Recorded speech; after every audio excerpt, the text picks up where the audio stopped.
Good afternoon, everyone. This is Matt Kinsman, Head of Content at SIA's Connectiv division. Thanks again for joining us today for the Changing Data Tech Stack. Everyone is scrambling today to make sense of the data that they have and leverage it for both marketing and monetization. But managing that data flow remains one of our biggest challenges, often with information scattered across multiple platforms with no efficient way of getting the right data to the right people. Today we're going to start looking at ways to take control of that data tech stack and start to realize the potential of having a tech stack that works for you and not against you. Our speaker today is Rob Keenan, President of Keenan Media. Rob's previously served as Vice President of Media Integration at Edgel Communications, a major B2B media company. Rob was also the head of Edgel Mobile Services, which developed mobile applications for conferences, events, hotels, restaurants, and corporations. Prior to joining Edgel, Rob served as the director of the RFID World event, which was owned by United Business Media. With that, Rob, please take it away. Thanks, Matt. Hi, everybody. It's great that you're all joining today. So we're going to focus on probably one of the more interesting trends that I've seen in the media space in the last couple of years. For the last, 5 to 7 years, we've talked about making ourselves, more analytically driven organizations. But there's been this underlying trend as well when, especially coming out of, I personally came out of the retail and consumer goods space before this, and there's this talk about big data and data and data, and data is just talked about all over the place. And there's clearly a potential for better understanding of your audiences as well as better new revenue streams through data. So we're going to look at both elements of that today as we go through the presentation. So as we go to slide 2 in the deck, I wanted to kind of lay this out. So it was interesting. I was sitting at an event earlier this year. It was a Connectiv event. It was the CEO Summit. And I was sitting there and I was listening to a bunch of people present. And as I was in the audience and I was listening to people, I just realized that, boy, if we're going to make a play in the data space, we really have to change, our data stack. So, over the years, we've always talked about changing the tech stack inside a B2B publisher. But, here we're taking it kind of to the next level, which is, great, our tech stack is changing, but a big piece of that tech stack is our data stack, and that's also changing. And so you see, if you look at things, data businesses are clearly becoming a revenue driver in our space. But the question we have to ask as a media brand is, are we ready for that? In some cases, I would say yes. There are organizations out there that are clearly, positioned for a data business. But in many more cases, and most people I talk to, the answer is no. And, what we know is there's revenue here, and we know there's opportunity here, but what we don't know, or what we need to talk about today is how do we get there. So as we just flip to the next slide real quick, let me just tell you real quick about that. Matt, mentioned some stuff about me. I'll just give you a couple of things. Keenan Media is a consulting firm. We've been around for over 2 years now. But prior to that, I was the VP of Online for Edgel Communications, and I did oversee the data part of our business. I also worked with UBM and CMP in the past. Let's go to the next slide.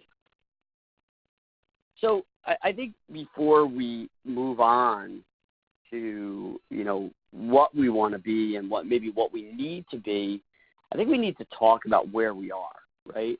And I think when we talk about, the media space, in particular things like B2B media, I think we need to start by saying, what data do we have coming into our operations today?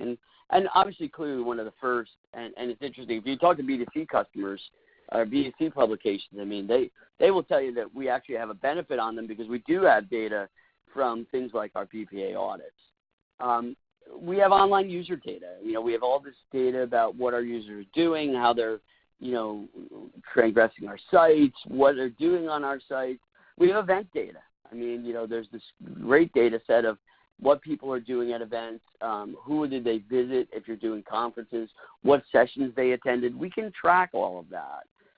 if you're doing lead gen or you've done webinars, it's a great source to understand, of data, because you can see not only, what the user likes to read, but it also gets us additional information on that user. You have the potential to capture more data on the user. And then if you're in the subscription or, have a payment, area of your site, there's also that opportunity to see where users are, what they're subscribing to, what they're willing to pay to subscribe to stuff, as well as, what kind of content they're willing to pay for. So we really have a ton of data coming into our organization. And we'll see that on the next slide. You'll see that this is kind of what the data stack looks like for most B2B media brands today. Now, some will have research divisions that are, another stack here that's not shown here. Some will have pure play data, businesses here that I'm not showing here. But for the most part, these are the base elements. These is what, almost everybody would have in their arsenal. I will tell you, one of the things you need to consider here is how all of this plays together, right? And we're going to talk about that in a second. But also, it's interesting because as the things like website data have increased, as more events are being run, as we do more lead gen programs or more webinars, and as we move to more payment models, if you look at this, it looks easy and, nice in this little stack, but the reality is we have a ton of data that's coming into our pipes. And that's probably one of the biggest challenges we have in this modern data stack is how do you mine that data and how do you turn it into actionable data? So let's talk a little bit about that. So let's turn to the next slide. So I asked the question to myself. I looked at that stack just a second ago. I said, is it good enough? I mean, is that good enough for us to compete in this data world? And the answer is, for years, it was. I mean, we could do things. I remember when I first started in the business, somebody would come up to and say, hey, how many CIOs do you have at tier 1 retailers? And we could go do a poll, and we'd feel confident about that poll, and we'd feel good about it, right? Now we could add online data to that, but the reality is that what we have today isn't good enough. And it's not good enough for a lot of reasons. One, we have reduced investment in audit, so at least some of us have. So that the year 1 data or, refreshing of our data on our audience is not done quite as often as it used to be. In terms of our websites themselves, we do a nice job of using things like Google Analytics to say, hey, how many page views do we have? How many unique visitors do we have? But we don't do enough in our online world to understand who the people are and what those people are doing and what their interaction. We don't do a very good job of tagging content. Some organizations are very good at this, by the way. I've been at organizations, Edgel was one. We were really good at tagging our content. And we could make decisions on the user and their behavior based on that tagging. But there's a lot of organizations that don't do this today, and as a result, you're losing information or data on the user. Database integration even today is still not great. There's a lot of media brands that are continuing to struggle with this idea. It's getting better. There's no doubt that when you talk to a bunch of people in the market, there's no doubt that they are doing a better job of bringing data together, although that does bring the next challenge, which is do you have the tools or the business intelligence tools or the mining tools to mine that data? But at the least, we're doing a better job of bringing it into one place. But overall, if I look at the statements and as I look through this, the one thing that it kept coming back to me is as I looked at our current stack is we're just not leveraging the information we have enough to truly, create a great data play in this market. So we go to the next slide. Ultimately we need to make a change, right? So how do we do that? What does that mean? First of all, there are just new tools at our disposal today. There are data warehouses that can help, that can align your data. Marketing automation is nothing new. A lot of brands in the media space have made the switch from traditional email tools to more of a marketing automation approach, even on, whether you're promoting events or where you're sending your regular emails. Now, I would say that we haven't fully leveraged that to its fullest extent. I think we still use it primarily as an email tool, but there are more people that are finding more value in the data being collected through marketing automation tools. CDPs, those are customer data platforms. Those are also, becoming more prevalent and offer a great way to bring data from multiple sources together, to crunch that together, and then to be able to serve things back on the site, like promotions, offers, subscription offers, a whole bunch of stuff, to either collect additional data on the users or leverage the data that I have and take an action on it. And I can't say this enough. If you're not doing it today, go back to your editorial teams. Go back to the way your sites are structured. Do a better job. Just one of the simplest things is just do a better job tagging your content. When I was at Edgel and even at CMP before that, we tagged 3 ways all the time. We tagged based on the topic, we tagged based on the market segment, and we tagged, most importantly, based on the customer. And, ultimately, when we're dealing with data products, we're dealing about delivering data to a customer. So if we have content and we have an understanding of how users are interacting with content that relates to that customer, we absolutely can deliver a better data product to the customer. Third, I think this is, more new than anything else, is we have to bring third-party sources out. We can't, I think we fall into the trap of saying, hey, we know our audience really well. We know what's going on with them. But the reality is our audience isn't just interacting in digital just through us. They're interacting in digital in many different ways, in many different channels. So there are tools out there, as simple as, doing remarketing, to as more complex of bringing first-party data and firmographic and demographic data. There are tools out there that can help append our data set. And I think, we need to be smart about what we do and how we do that, and I think we need to be really smart about using those tools. I don't think we do as good a job as we can to do that. So, if you go to the next slide, you're going to see that the data stack needs to change, right? And I'm going to tell you how this is not the end of it. This is, I would say, phase 2. This should be where you're going to right now. And there's a step past it we'll talk about in a second. But when you look at it right now, you're going to see that in addition to subscription data, you're going to bring in outside data sources, new analytics tools. Look at, a Chartbeat or a Parsley. They bring a whole new data set and a whole new way to analyze your website into your data stack. And if you can leverage that properly, it can be a tool that you can remarket internally to your audience, internally to your team to better engage your audience, as well as externally to your customers to show how they can better engage your audience through your channels. And then, I talked about better content tagging. I don't want to beat that one to death. But if you look on the right, there are ways to align this data. That was a problem, as I showed you earlier, that one of the problems we had was that data wasn't being aligned. Well, with data warehousing, CDPs, and marketing automation, you can now start aligning your data together, and you can start acting on that. And that's probably the most important part of this whole thing that I'll say today is no matter what we do and no matter how we do it, the real key here is to build ways that we bring the data together and that we can take action on it.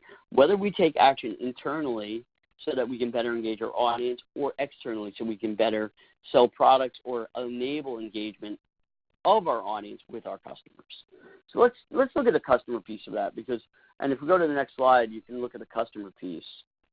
I think that, one of the things that was clear to me at Connectiv, and one of the things that is clear to me right now is that the one challenge we have is we have all these great data sources at our disposal. But the question is that data the data that customers want to use to solve their problems? I mean, a classic example is, let's say that I ran a lead gen campaign. Let's say that I generated, a ton of leads. Sometimes those were great, sometimes they weren't. I'll give you an example of how they weren't great to one set of customers, but how we turned a lead gen product into a data product, and it became very important to another customer. So every year at a publication called Hospitality Technology, they ran their annual restaurant technology study. And there were, in general, five sponsors. They paid about $5,000 each. So the product made about $25,000 to $30,000 in revenue annually. And if you ask the customers who got the leads from that report, they'd say, yeah, they're good, they're okay. You know what, I really wish I had more, something that was a little more actionable for me, right? Well, interestingly, we had a customer, one of the large fast food chains came up to us, and they were reading the report, and they said, boy, this is great, but we want to see how this maps to our technology roadmap. So what we did is we took the data that we were generating from our reports. Actually, we had done this for a number of years, so we were doing, in that case, 5 years' worth of data. And we were taking that data and applying that data to this fast food chain. And interestingly enough, they paid $20,000 for us to do that. So we were making roughly $25,000 on the report. We ended up taking that data, creating a very meaningful study that could be leveraged by the fast food chain to see how their technology investments matched up with what the data we collected in the study. And they ended up doing that year after year after year. So we had this great data product that was doing just okay for the sponsors, but it did really great for this, at taking that data and applying it a different way. And I think that that's probably, I could talk about everything on this slide, but that's probably the biggest, outtake here, is that just because we have data doesn't mean that that's the data that customers care about, right? In the case of the fast food chain, they were looking at it. They weren't looking at it to generate leads. They weren't looking at it to just find out what the temperature of the market was. They wanted to find out specifically how that data mapped up to their roadmap and how they could use that data to help guide their roadmap going forward. And that is a much different approach to the data we collected. It was actually an unexpected thing. It was a lead that came from an editor. And that's what we need to get across here, right, is that I think all too often in the B2B space particularly, we have data and we say, we got this great data, let's go out to our customers and let's sell it. Except it may not be the data that they care about. The other thing it may not include is their data, right?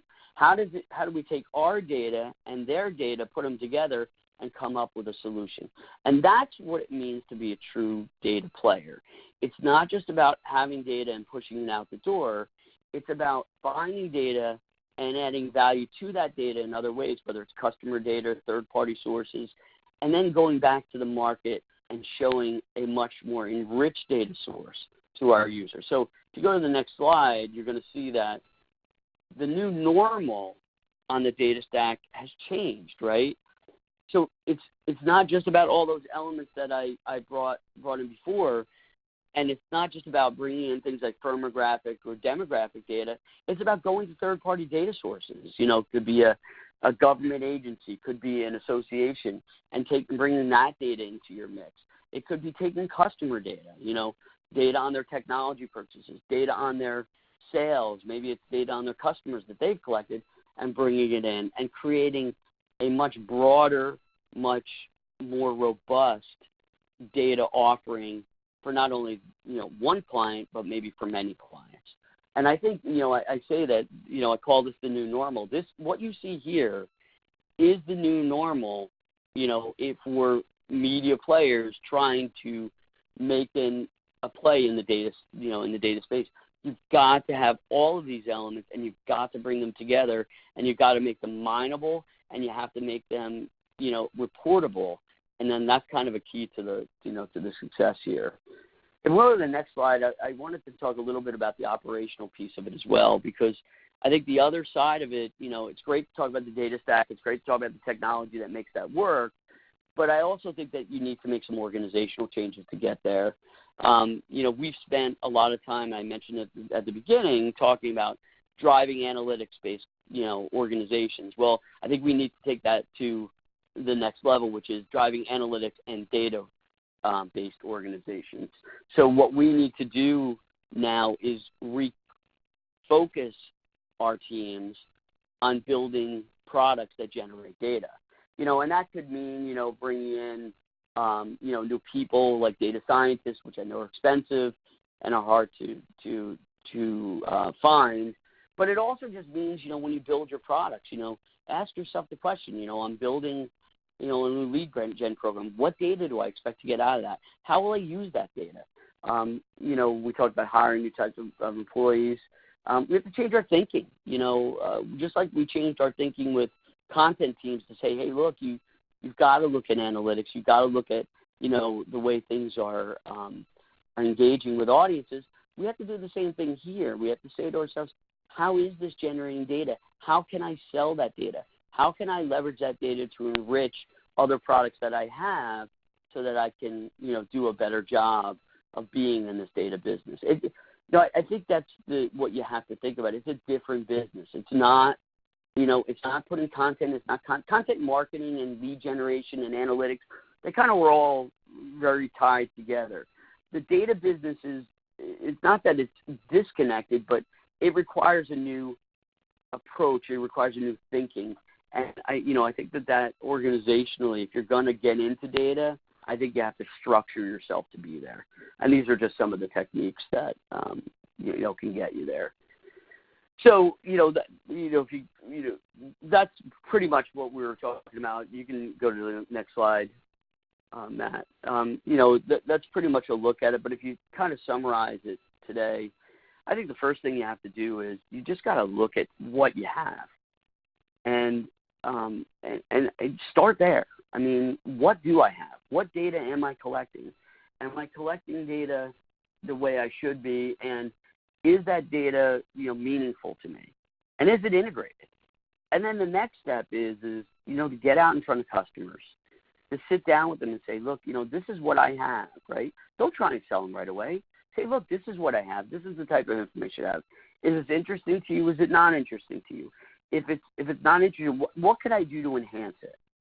And, if we do those things and we change the conversation and we make ourselves think more in a data way, I think overall, our businesses will try to we'll start shifting, and this revenue stream on the data side will start coming our way, because we know that there's money to be made there. So, Matt, I don't know if there are any questions that we have, but. Sure, folks. We're happy to take questions at this point. There's two ways that you can ask questions. One, you can type them in the Q&A tab in the lower left-hand corner. Just type in your question. You can address that to all or send it directly to Rob and myself. Also, if you'd like to ask over the phone, you can hit *7, and that will unmute your line. Rob, I'm wondering if you can talk a little bit about who takes ownership of data within an organization. You talked about new employees. You talked about hiring data scientists, some of whom are on the line today. But for most organizations, who should really be owning that? I think at a lot of B2B companies, this ends up getting dumped on the digital media department just because they have the tech skills. They're sort of used to dealing with data. Is that the right way to get started, or do you really need to have someone else take ownership of this?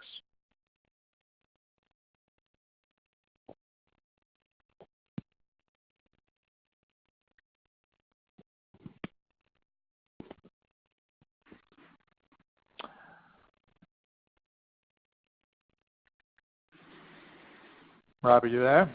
Yeah, Matt, I'm here. I'm sorry. My phone dropped again, but I'm back. I am here. Okay, I had asked about who should take ownership within the organization of the data. I think this gets dumped on the digital media department a lot, You had talked about hiring new people like data scientists. Who should really be in charge of this? I think it's depends on the organization that you have, and it depends on your, the team that you have. I mean, I think you can't just dump it on the digital media folks without including the audience development team, right? I think they have to work in tandem with each other. I think you can't have one without the other. Ultimately in the long term, I think it would be great if you had somebody who's dedicated to it, whether it's a data scientist or a data lead. But I do believe, first of all, I think it will probably start with the digital folks. But it can't just be digital. It has to be digital and audience. And I honest to goodness, I think it's an event. Events need to be involved too. So, to me, if I were doing this and setting it up, I'd pick a person. Maybe it would be the digital lead, but I'd almost build a team around it and say that I'd pick a team from each one of the disciplines to be involved. All right, good. Folks, just a reminder, if you want to ask Rob a question, you can type it in the Q&A tab in the lower left-hand corner of your screen or unmute your line by hitting *7. Rob, you had talked about a flexible data architecture, and you talked a little bit about the best practices of that within an organization. Can you talk more specifically about an example of what a flexible data architecture would be, particularly in regard to the technology? Well, yeah, I mean, I think, that's a great question. I think the issue there is that I think, you have set products that are generating data, right? Whether it's a webinar or, BPA audits, I think you need to build some sort of a place. Some people call them data warehouses, then they'll talk about data lakes, and, God knows next will be data oceans. But you definitely need to find a way to bring this data together into a place. And once it's in that place, you need to have, great reporting tools and mining tools that will let you find the information out that you're looking for. So I think that's how you start being flexible, man, is you find the components that you have, and then you find a way to bring them together into a place where data can be integrated and data can be combined and, all that other stuff. I will tell you one important thing is you need to have some way to tie records together, right, to make sure across the different data elements that you have, either a common ID or a common, use email address, whatever it is, but a way to bring, the data together so it can be normalized. Because that's the key, too.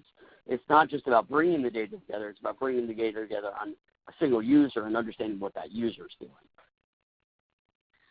All right. Rob, we've had a question come in from the audience. The question is, once you have the stack in place, governance becomes a real struggle. Do you have any advice on data governance? And related to the same question, can you refer us to any good guidance? Yeah, governance, of course, is always a challenge. I think, and you can look at that governance question in a lot of different ways. Who owns that data? How does the data set get updated? How do you, make changes? How do you normalize it? There's a lot of stuff. I think organizationally, I think you gotta have a data.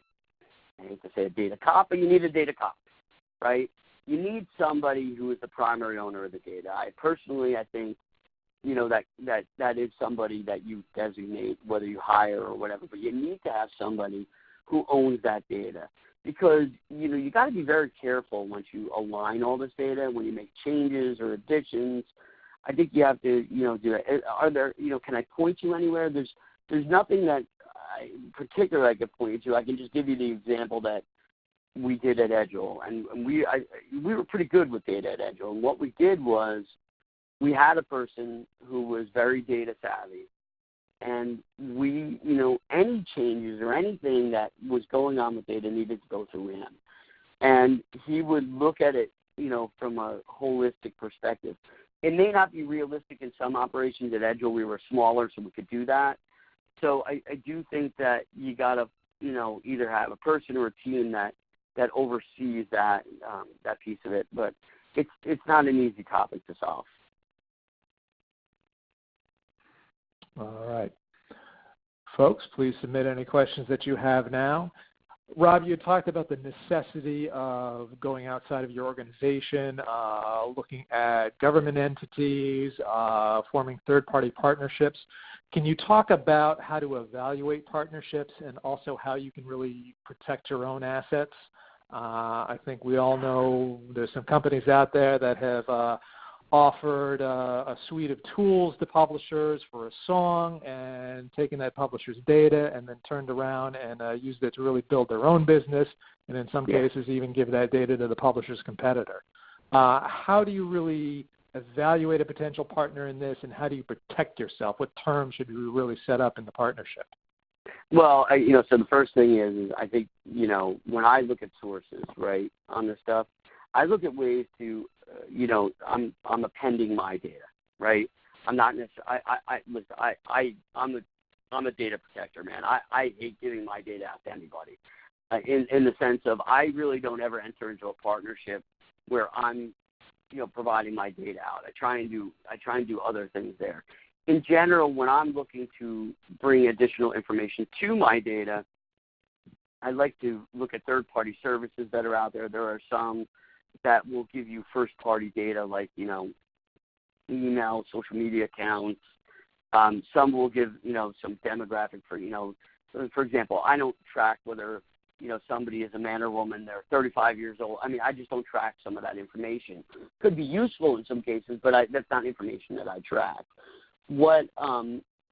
So often when I'm looking at third-party sources, I look at things that will add to my data and not necessarily have me give my data up. Now, there are some exchanges that have come around and have been talked about where the idea that you and I have basically the same data and we can pool it and use it. And I personally have been a little hesitant toward those. I can see the value of them. I know people that I know who love the idea. I know people who hate the idea. So I think, but the other side of it is you need to have a strong contract. If you are going to go into a partnership, that contract needs to be airtight on the usage of the data. You got to define it. There's got to be clear rules on how data can be used. And that's, a change in the way we do contracts as well. So I think it's a little bit of both, Matt. I think it's partly, what you're willing to do. Like, I'm willing to pay for the stuff. And if I'm paying for it, I'm really not giving my data up. And on the other side, if I'm partnering where I'm giving some of my data away, you need an airtight agreement to protect yourself. All right, good. We've got a couple more questions in from the audience. Rob, describe the background and characteristics of the data cop. Is this a technical person or a management person? You can't be in data and not be technical. I'm not saying you have to be, coding and doing all that, but you have to understand technology and you have to understand, where you go. But the person that's in this position needs to have a strong business understanding. They need to have some technical, but they need to be a business person. They need to be a person who can look at the data and say, hey, this is how we can use it. Hey, this is, if we did this or we brought this in, this is the value that we could, add to our customers. So you need somebody who can serve as a bridge to technology, but really is interfacing quite a bit with business, because really if we're not selling this, it's no good. So I would say it's more of a business person with, some technology experience. All right, and we do have another question from the audience. I'll just take this as a chance to remind the audience, if you have additional questions, please submit now. You can type them in, or you can hit *7 to unmute your line. Rob, the question is, when you say we need to tag content, besides who downloads or accesses it, what else can you do?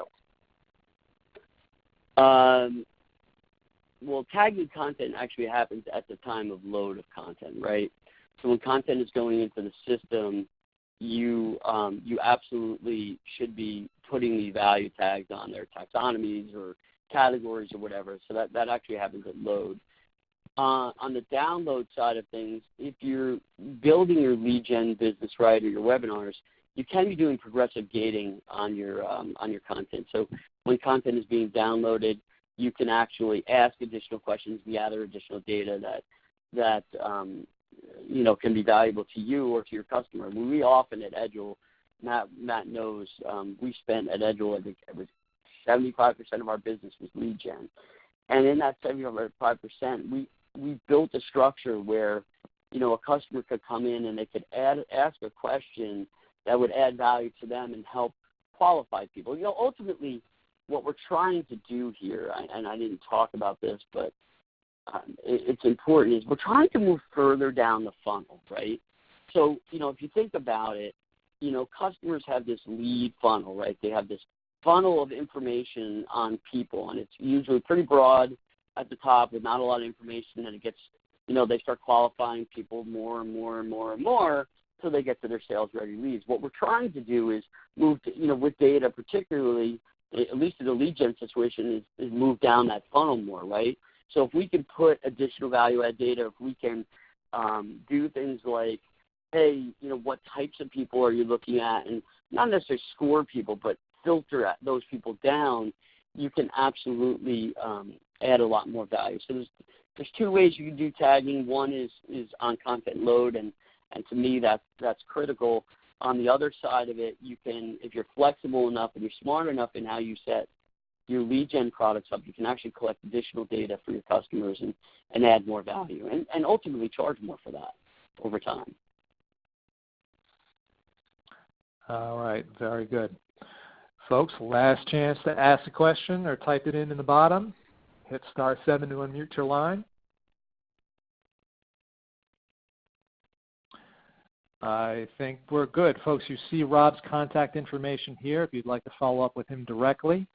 Also, just like to give you a reminder that Connectiv co-produces the Business Information and Media Summit with our sister association, SIPA.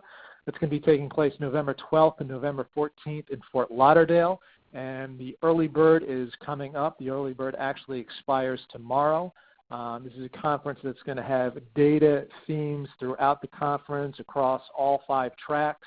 I've listed some sample sessions from a dedicated data track here for your reference, and you're going to also get a sense of some of the other sessions across other tracks.